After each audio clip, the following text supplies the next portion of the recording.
So I tested 9 money methods in Crimson Desert, with each one getting 10 minutes of real time, graded by 3 criteria. Which early game method's actually the best? Let's get into it. If you find that this video is helpful to you, like, subscribe for more tips and tricks for the games that we all love to play.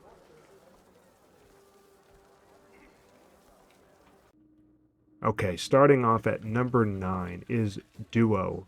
Now this is a mini game that is kind of like blackjack, kind of like poker, but it's something that you're actually required to play at some point in the game. There's a quest that you have to play this mini game, go up into the tavern here and play a game. I'm not sure if you have to win or if it's just you have to play. I'm pretty sure you have to win, but to start off, you have to pay 15 silver. So right off the bat, if you're looking to make money and you already are short on money, paying 15 silver is not something that you want to do. So I found myself even 100 hours into Crimson Desert reminding myself how I'm supposed to play this game.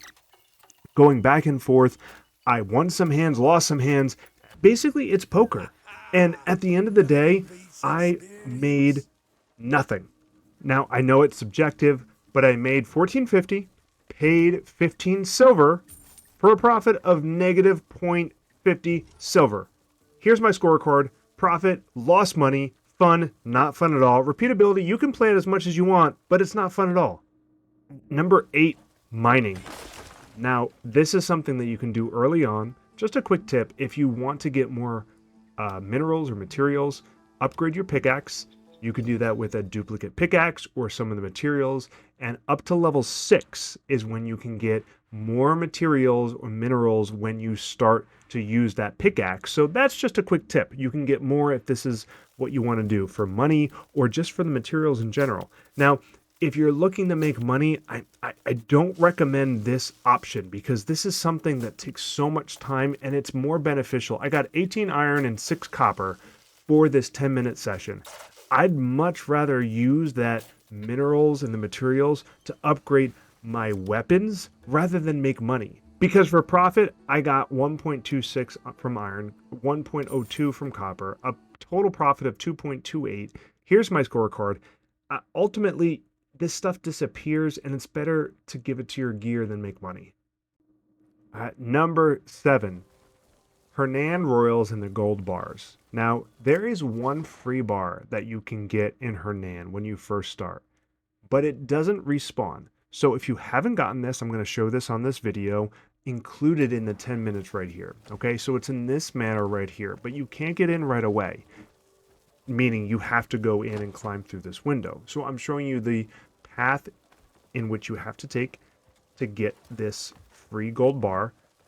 Which is going to be huge to start you off. But this is where you're going to get the gold bar to start things off if you have not done so yet. It's going to be by this fireplace. When you crawl through the window, just come over here and make sure that you are not visible to anyone because otherwise they are going to catch you. Now this method includes going around and searching for the royals in Hernand to see if they have a gold bar. So I took 10 minutes after I got that free gold bar to search. I got none. I found 0, but that doesn't mean that there's nothing here, but it is very rare.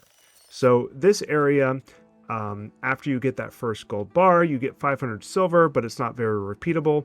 Here's my scorecard for the Hernand looking for gold bars. Again, that's why it's this low, an 8.8 out of 30. At number 6, stealing in Hernand. Now, right afterwards, I just went ahead and I used this method to test it. I just stole everything that I could in Hernand. And you have to be careful because every time you steal something, you're going to be decreasing your Hernand level by 1, which is your faction quest, which does mean something because you can't get the weapons in the contribution office. I also thought, hey, the royals have things. So I went into the manor and I stole something and I tried to get out of the circle, the red circle there. But before I even could, I got to this cutscene. And honestly, 100 hours in, I didn't realize that you got caught even before you got out if you're in a manor and you stole something. So minus 0.5 copper, thought it was going to be a whole lot more, so I know it's insignificant. But a big thing is if you're early on, I tried to steal again, but realized that you had to get another mask. So if you don't have another mask in your personal compartment here, you have to go find another mask, which could take a lot of time to try to find another mask. I have a couple in my personal inventory, but if you're early on, this is not going to be something that's very easily accessible. So I continue to steal, just got as much stuff as I could just for this video, just to see how much I could get, and then I went to my favorite vendor. Now, here's what I got for this session. Bread, a ring, a necklace, sold it all, got some pouches, and for a total, minus the mask that you lost, 6.88 silver. Here's my scorecard for this. Stealing in Hernand, it's not great. You can repeat it, but it is not the best method to use. At number 5, Red Croton Gathering. Now, I will admit I read this after I started the game. I got 100 hours in, made this video, and realized that people were making money off of this Red Croton. So I figured might as well add this to this video. So here are the locations. I put it on the map where you can get these flowers, and it literally is just gathering. So I gathered as much as possible in a 10-minute period to see how profitable it is. It's very close to Hernand. It is very easy. For stacks of 50, I got 75 here. That's my profit. It's not that bad. It's not that fun, but it is repeatable and it is very accessible. So that's why it's up here. At number 4, Bounties. Now, I'm going to get a lot of crap for this, but this is my opinion. Bounties is one of the main ways that you're going to get your money early on. You can go to any of these boards. They're here in Hernand. If you get to Payloon, any of them, they're across the world, honestly. So if you find one, you go and you find the guy, you put it on your horse, and you bring him back for some money. Now, that's why I didn't like it, because it just took so much time every single time. Some are close, some are further away, and that's why I just don't enjoy it. You get a lot of money for it. You find the guy, it's simple, you put him on your horse, and by the way, here's a tip. You can now load the guy onto the back of your horse instead of just carrying him. That's a new update in one of the patches. So just wanted to add that in there. But it's so far away, some of them, and it's worth the money, but it's just such a waste of time. So I'm coming up on the 10-minute mark now, and I'm literally just getting back here, dropping off the guy, getting my reward, which was 30 silver. So here's my scorecard. I got 30 silver for this. It took 10 minutes, honestly, on the dot. It's very profitable. I didn't find it as fun. You can repeat it. It's worth it, but not the best, in my opinion. At number 3, Goblin Hunting. Now, these guys, they don't spawn that often, but when they do, they have a potential of dropping the crude devil mask, which could be very profitable early on. So I'm going to mark the 2 places that I went to early on. Now, just keep in mind the camp there, once you clear it out, it doesn't respawn. But if you're early on, that's a camp that could be helpful. It's a 25% drop rate for these masks, and it sells for over 13 silver. So it has the potential to be very profitable. So I went through and I did this for 10 minutes, and here's what I found. During this 10-minute period, I found 1 crude mask, and it was just by chance. But it was very helpful if you were to find that, along with the other various items. Pouches, profit of 21.55 silver. Now, this is all dependent on the crude mask. It is fun because you're taking out goblins, so that's why it's at number 3.